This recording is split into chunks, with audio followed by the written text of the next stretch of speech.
Bonjour, c'est Maxime, bienvenue à un autre Stoa. J'aimerais vous partager une histoire qui m'a fait sourire aujourd'hui et bien sûr, il y aura une morale. Donc, j'ai réécouté un coaching de groupe avec Alan Steen Jr., un coach de performance, un conférencier de haut niveau. Il a travaillé avec beaucoup de joueurs de basket de la NBA. Et comme ça a été mon sport, je pense que j'ai bien connecté avec Alan Steen Jr. Et dans son livre, il partage justement une histoire avec Kobe Bryant. Kobe Bryant, ça a été mon joueur de basket préféré. Vous pouvez demander à tous mes amis. C'est sûr que quand on jouait, j'avais le numéro 8. C'était mon joueur. Et Alan dit qu'il s'est retrouvé dans un camp d'été avec Kobe Bryant. Je ne sais pas si c'était un camp pour les enfants ou un camp de performance quelconque, mais les deux se retrouvent là. Puis à ce moment-là, Kobe, c'est le meilleur joueur au monde. Et Alan est très curieux, bien entendu, c'est ce qu'il fait. Il coach des sportifs. Donc, il lui demande, est-ce que je peux assister à ta pratique? Parce que Kobe est off-season l'été, mais quand même, il pratique tous les jours, puis il continue à vouloir maîtriser son art. Donc, il dit, oui, pas de problème, rejoins-moi à 4 heures. Puis Alan Steen lui dit, ouais, mais attends, 4 heures, on a une pratique avec le groupe. Et Kobe lui dit, non, non, pas 4 heures PM, 4 heures AM. Donc, off-season, pratique à tous les jours, puis pratique à 4 heures AM. C'est vraiment un athlète de haut niveau, pas de doute. Donc, le lendemain matin, Allen se présente à 4 heures AM. Kobe est déjà sur le court, en train de suer. Ça fait je sais pas combien de temps qu'il pratique. Et puis, il regarde pratiquer, et Kobe ne fait que faire les trucs les plus basiques, les trucs de base de basket. Donc, les exercices de dribbling, du footwork, les jeux de pied, les pivots, les trucs de base.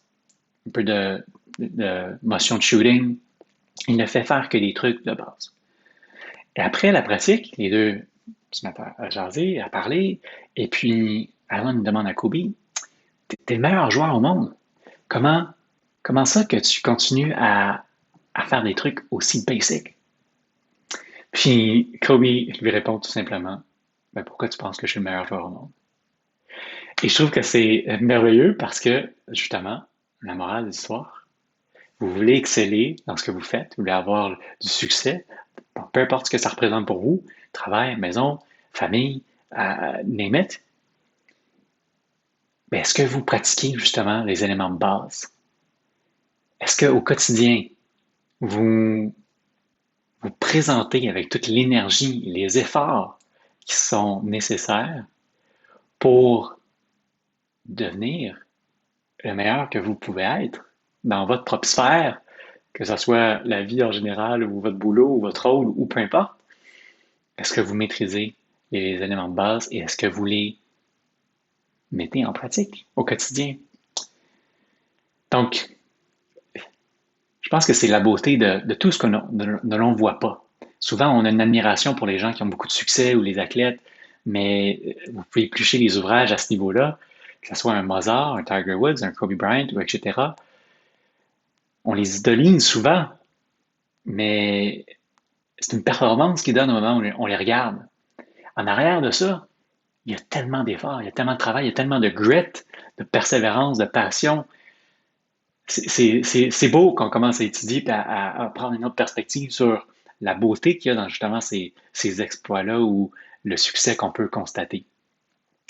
Et on se doit, si on veut nous-mêmes arriver à un succès qui est le nôtre, de mettre les mêmes énergies, les mêmes efforts, la même passion, la même persévérance, day in, day out. Donc, je vous laisse là-dessus. Une bonne histoire. J'espère qu'elle pourra vous être utile ou vous pourriez l'utiliser avec vos enfants, vos collègues, vos équipiers, votre équipe, whoever. Moi, je l'utilise souvent. C'est un bon rappel de se présenter au quotidien avec toutes nos énergies, nos efforts. Voilà. Je vous dis cheers. À bientôt. Ciao.